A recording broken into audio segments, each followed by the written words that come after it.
contentious point of debate among the Dragon Ball community is whether or not the movies and Dragon Ball GT are canon. Lines were drawn in the sand as debates raged on over whether or not Broly was actually the legendary Super Saiyan, or was it actually Bardock?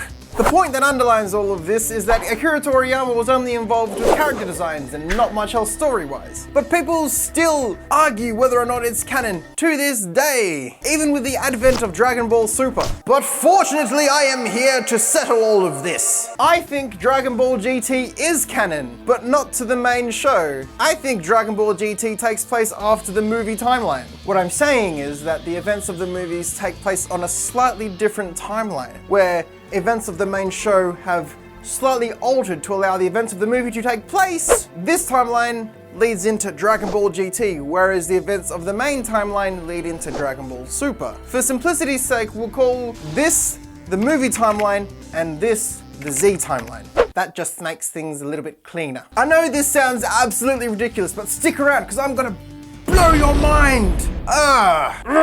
Get Super Saiyan buff. So for this to work, we have to figure out how all the movies link together to create a cohesive timeline and how it differs from the Z timeline. And it all hinges on Garlic Jr. Yep, this buttnut. So according to quantum multiverse theory or something, I'm not really sure, it states that every time a decision is made, an alternate universe is created where that other decision plays out. So in theory, there could be a timeline where I had Cocoa Pops instead of Cheerios for breakfast this morning. Good God, what a horrible timeline that would have been. Thank God I had Cheerios. The movie timeline is created when Garlic Jr. makes the decision to get revenge for his father being sealed in the Dead Zone, and opens up the Dead Zone. In the Z timeline, he doesn't seek revenge, and here we have our split. The original continues as it does and leads into Dragon Ball Super. The movie timeline, however, happens slightly differently. Now, this is where it gets fun. Keep in mind that this is all just a theory. Again! In this timeline, Goku arrives in time to fight Nappa and Vegeta, and as a result, no one dies. And due to the combined might of the Z fighters, Vegeta leaves Earth in a far worse state than he did in the Z timeline, having been smacked about by all of our heroes, especially Yamcha. This results in Vegeta taking a longer time to heal and a longer time to get to Namek. For reasons unknown, because I can't think of any at the moment, Frieza also takes a longer time to get to Namek. Because hey, why not? He's the most powerful being in the universe. Why does he need to rush? Also, Bulma doesn't accidentally blow up Nappa's ship, and instead takes it back to Capsule Corp to investigate it. Thank heavens for those convenient energy waves from the Makio star, am I right? During this time, the events of Tree of Might, The World's Strongest, and Lord Slug take place on Earth. Piccolo, realizing that there are other members of his race after encountering Lord Slug, takes Nappa's space pod and shoots off into space to find his lost people. Kami, worried about what might happen to Piccolo if he gets buggered in space, because, you know, like, if Piccolo stubs his toe, Kami's like, Jesus Christ, me f***ing toe, sends Mr. Popo down to Earth to get Goku to go and find Piccolo. Unfortunately, Goku was way too injured after fighting Lord Slug. I mean, the injuries he sustained from the fight with Lord Slug are quite similar to what he got from fighting Vegeta. They both gave him quite the squeezing. So he's stuck in a hospital bed. Gohan demands to go into space and find his real dad, and Krillin agrees to accompany him at Goku and Chi-Chi's request. Bulma, Gohan, and Krillin then proceed onwards to Namek, much like they do after the Saiyan saga, with the Namekian ship being faster because Namekians were expert space engineers? Ooh, maybe the Saiyan pod went directly to Frieza planet 41267, and Piccolo has to have like a sub-adventure where he has to fight off Frieza's henchmen and then get back on track to go to Namek, and that's why Piccolo takes longer to get to planet Namek. So the events of the Namek saga play out like they did in the show, with Piccolo arriving later because he was late. Yes! I can win! I feel great! I can do this! I can do this! However, in this timeline, in the battle with Frieza, the spirit bomb that Goku uses is successful, and everyone gets wished back to Earth using a combination of Porunga and Shenron. Following this, the events of Cooler's revenge happens, with Cooler coming to Earth, as the title suggests, to seek revenge against Goku for killing his brother. This is where Goku achieves Super Saiyan for the first time in this timeline. Otherwise, why didn't he use Super Saiyan before? Trunks then comes, warns Goku and company about the androids, and off Back to the Future. That was a bit of a weird burp thing, wasn't it? I didn't like that.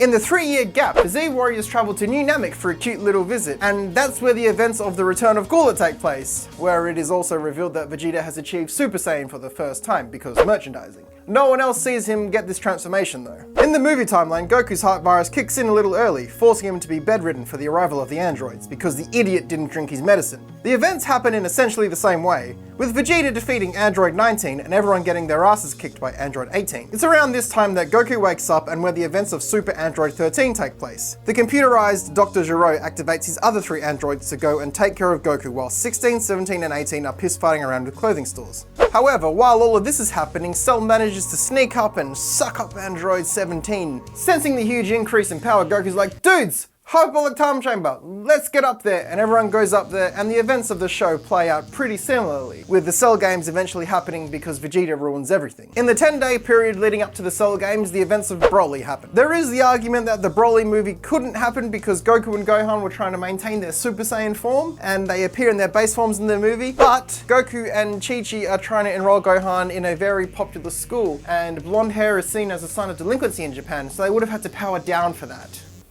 The events of the Cell games happen and we get Bojack, and I don't even need to make up any bullshit for this because it fits perfectly regardless of the timeline, so sick. During the 7-year gap, the events of Broly's second coming happen, and that leads into the Buu saga. However, in this timeline, Gohan actually nuts up and defeats Majin Buu after getting the power up from Elder Kai. Also, in the process of destroying Evil Buu, he frees Fat Buu from inside him, so we have nice Fat Buu hanging out here.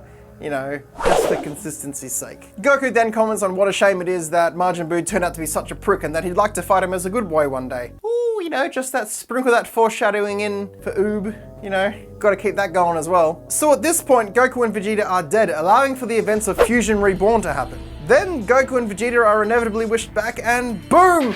Movie 13, end of Z, into Dragon Ball GT. But Liam, I hear you say. Well, actually, I don't hear you say that because you probably don't know my name. Hi, I'm Liam, DreamWhale, King of Games. Nice to meet you. Anyway, how does this possibly link to Dragon Ball GT? Well, here's the part where I blow your mind. And by blow, I mean like, not, you know. Moving on. The first inkling I got to this theory was when I was casually rewatching Dragon Ball GT. In the saga where there's Super 17 and there's 2 Android 17s and Hell opens up, one of the enemies that escapes from Hell, or HFIL, is Old Mate Cooler. What's he doing there? Ooh, what a twist. I appreciate that it's a cameo, but there are so many other villains that they could have had escape from Hell. So I began to think, why do they do that? Why include Cooler? Is it because he's cooler than Frieza? And as I looked deeper, I noticed other links on the Dragon Ball wiki, so I clicked those and went on to the other links. The technique Goku uses to defeat Android 17, Ice Shenron, and against Omega Shenron is the Dragon Fist. Where does he first use that move, I ask? That's right, in Dragon Ball movie 13 with Tapion. He uses it against Hirudegan, I think is the villain's name. He uses it against the enemy, that's when we first see it, and then he uses it again 3 times in Dragon Ball GT. Oh, but there's more. The mystery of Trunks' sword. Now see, they gave Trunks a sword because Future Trunks had it and it was cool. We see him use it a few times in Dragon Ball GT, but where did he get it? That's right, once again, movie 13. At the end of it, I think Tapion gives the sword to young Trunks, and young Trunks is like, cool!